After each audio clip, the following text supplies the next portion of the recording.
La tension est toujours perceptible dans le camp de réfugiés palestiniens de Ain al-Hilweh, au Liban. Donc, les blessés sont toujours soignés, du moins pour les cas les plus graves. La cérémonie funéraire a eu lieu pour le membre du parti Fatah qui a été tué. Donc, il y a 7 autres blessés. Les combats ont lieu entre le Fatah et des groupes islamistes. Ain al-Hilweh est le plus grand camp de réfugiés palestiniens au Liban, avec une population d'environ 80 000 personnes. La majorité sont issus de la première guerre arabo-israélienne de 1948. D'autres sont des Palestiniens qui ont été déplacés par la guerre civile. Le gouvernement à Beyrouth n'a jamais décidé de leur accorder la citoyenneté libanaise, car il craint que cela n'altère le fragile équilibre confessionnel du pays. Diverses factions armées sont présentes dans le camp, outre le Fatah. Il existe divers groupes islamistes, dont Jun al-Sham et Ouzbat al-Ansar. Les affrontements ne sont pas nouveaux.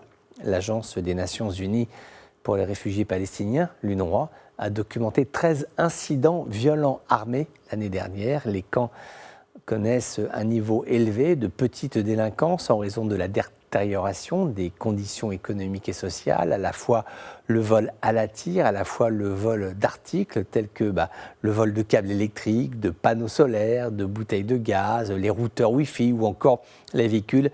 Ain al-Hilweh souffre de la surpopulation, de la médiocrité aussi des infrastructures locales.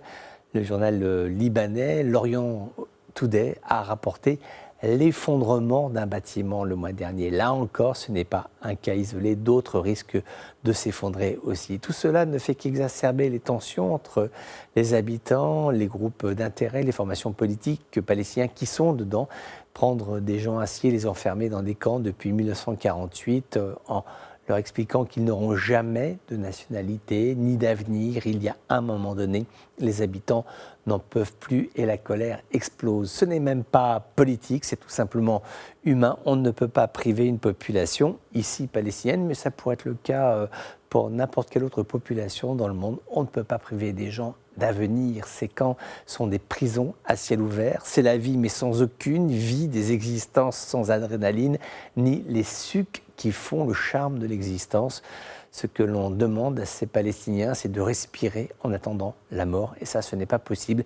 Cette question doit être résolue. Nous sommes en train de nous habituer à l'irrésolu. Ça ne marche pas, mais on accepte par défaut, par des intérêts, par ennui. Ce n'est pas acceptable. Le peuple palestinien ne mérite pas ça. La question des réfugiés palestiniens est totalement d'actualité. Elle doit être traitée en tant que telle le plus vite possible.